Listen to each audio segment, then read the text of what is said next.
এটা কেন হয়েছে বান্দা জানো? যখন সন্তানটা তোমার গর্ভে আসছে, ওই সন্তানটা আসার পর ওই সন্তানকে নিয়ে বেশি বেশি কোরআন তেলাওয়াত করেছে, 5 ওয়াক্ত নামাজ পড়েছে, যখন আল্লাহর তাসবিহ তাহলিল পড়েছে, বেপরদাই চলাফেরা করে নাই। বেপরদাই চলাফেরা না করার কারণে, কোনো আশেপাশে গান বাজনা না শোনার কারণে, কোনো হারাম পন্থায় অবৈধ পন্থায় জড়িত না হওয়ার কারণে আল্লাহ রাব্বুল আলামিন ওই সন্তানকে নেককার সন্তান বানায়া দিয়েছেন।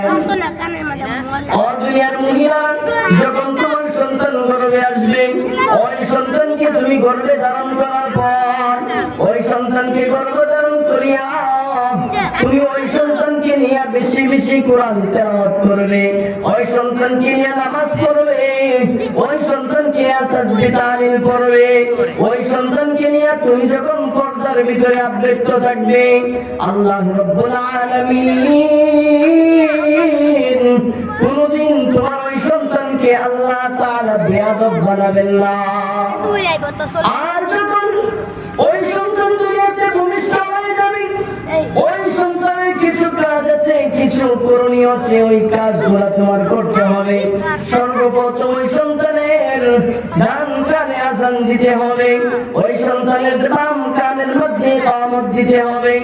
আর ওই সন্তান যখন 7 দিন হয়ে যাবে, ছেলে সন্তান যদি হয় তাহলে তার আকিকা করতে হবে, মেয়ে সন্তানও যদি হয় তাহলে তার আকিকা করতে হবে। ছেলে সন্তান হইলে সামর্থ্য থাকলে 2টা ছাগল আকিকা করবা, মেয়ে সন্তান হইলে তার 1টা ছাগল আকিকা করবা, তার মাথা মুন্ডন করবা, ওই মুন্ডনের চুল তুমি ওই পরিমাণ দান সৎকা করবা।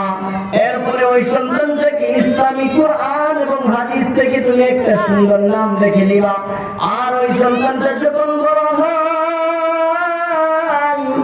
বাবা বলতে থাকে বাবা দেখো, বাবা খুশি হয়ে যায়, মা বলে মা দেখো, মা খুশি হয়ে যায়, মামা বলে মামা দেখো, মামা খুশি হয়ে যায়, চাচা বলে চাচা দেখো, চাচা খুশি হয়ে যায়, খালা বলে খালা দেখো, খালা খুশি হয়ে যায়। আমার আল্লাহ রাব্বুল আলামিন বলেন, ও দুনিয়ার মানুষ, কিন্তু আমি আল্লাহ তাআলা খুশি হইলাম না। রাসূল আরবি সাল্লাল্লাহু আলাইহি ওয়াসাল্লাম যখন সর্বপ্রথম মুখ দিয়ে জবান দিয়ে কথা বের হইছেন, রাসূল সাল্লাল্লাহু আলাইহি ওয়াসাল্লাম বলেন, আল্লাহু আকবার কাবীরা ওয়ালহামদুলিল্লাহি হামদান কাসীরা সুবহানাল্লাহি বুকরাতাও ওয়া আসীলা। যখন ওই সন্তানটা মুখ দিয়া জবান দিয়া বের হবে কথা, ওই সময় সর্বপ্রথম আল্লাহর বরত্ব শিক্ষা দান করবা, আল্লাহ এবং আল্লাহর রাসূলের কথা শিখাইবা, মুক্তবের মধ্যে পাঠাইয়া কোরআন এবং হাদিসের জ্ঞান তার ভিতরে দিবা। যখন এই সন্তানটা কোরআন এবং হাদিসের জ্ঞান থাকবে, ওই সন্তান কোনদিন মাতা পিতার অবাধ্য হবে না। কেননা কোরআনের ভিতরে আছে আল্লাহ রাব্বুল আলামিন বলতেছেন, ওয়া কাদা রাব্বুকা আল্লা তা'বুদু ইল্লা ইয়্যাহু ওয়া বিল ওয়ালিদাইনি ইহসানা। ও দুনিয়ার মুসলমান, ও দুনিয়ার সন্তান, যখন তোমার মাতা পিতাকে তুমি পাইবা, মাতা পিতাকে পাওয়ার পর আল্লাহর ইবাদতের পর মাতা পিতার সাথে সৎ আচরণ করবা। আল্লাহ রাব্বুল আলামিন কোরআনে বলেন, ওয়াসাইনাল ইনসানা বিওয়ালিদাইহি হামালাতু উম্মুহু ওয়াহনান আলা ওয়াহনিন ওয়া ফিসালুহু ফি আমাইন আনিশকুর লি ওয়া লিওয়ালিদাইক। আল্লাহ রাব্বুল আলামিন কোরআনে বর্ণনা করতেছেন, ও দুনিয়ার সন্তানেরা, যখন তুমি তোমার মাতা পিতা পাইলা, আল্লাহর ইবাদতের পর তোমরা তোমার মাতা পিতার খেদমত করো, আল্লাহর শুকরিয়ার পর তোমরা তোমাদের মাতা পিতার কৃতজ্ঞ হও। আল্লাহর রাসূল সাল্লাল্লাহু আলাইহি ওয়াসাল্লামের হাদিস যখন তোমার সন্তান পড়বে, তিরমিজি শরীফের হাদিস, রাসূল সাল্লাল্লাহু আলাইহি ওয়াসাল্লাম বলেন, রিদা রাব্বি ফি রিদাল ওয়ালিদি ওয়া সাখাতার রাব্বি ফি সাখাতিল ওয়ালিদি। ও দুনিয়ার মানুষ শুনো, দুনিয়ার মধ্যে তোমার মাতা পিতাকে যদি সন্তুষ্ট করো তাহলে আল্লাহ সন্তুষ্ট হয়ে যায়, আর মাতা পিতা যদি অসন্তুষ্ট হয় তাহলে আল্লাহ তাআলা অসন্তুষ্ট হয়ে যান। আল্লাহ রাসূল সাল্লাল্লাহু আলাইহি ওয়াসাল্লাম আরো বলেন, আল জান্নাতু তাহতা আকদামিল উম্মাহাত। ও দুনিয়ার সন্তান শুনো, যদি হাদিস পড়ে তাহলে আপনার সন্তান এইগুলা বুঝবে। ও দুনিয়ার সন্তান শুনো, তোমার মায়ের পায়ের নিচে তোমার সন্তানের বেহেশত রয়েছে।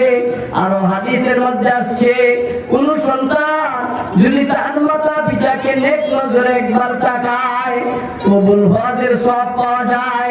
এক সাহাবী দেখতে বলেন, ইয়া রাসূলুল্লাহ, ইয়া হাবিবাল্লাহ, ও গো পয়গম্বর, আমার মার দিকে আমার বাবার দিকে যদি নেক নজরে দুইবার তাকাই, রাসূল সাল্লাল্লাহু আলাইহি ওয়াসাল্লাম বলেন তাহলে দুইটা কবুল হজের সওয়াব পাওয়া যায়। আল্লাহ রাসূল সাল্লাল্লাহু আলাইহি ওয়াসাল্লাম কে এই সাহাবী আবার জিজ্ঞেস করলেন, ইয়া রাসূলুল্লাহ, ইয়া হাবিবাল্লাহ, ও পয়গম্বর, আমার মা এবং আমার বাবার দিকে আমি তিনবার তাকাই। আল্লাহ রাসূল বলেন তাহলে তিনটা কবুল হজের সওয়াব পাওয়া যায়। এভাবে দাঁড়ায় ভাবে আল্লাহ রাসূল বলেন, যতবার তাকাইবারে বান্দা ততবারে তোমার আমলনামায় কবুল হজের সওয়াব লেখা হয়। সুবহানাল্লাহ,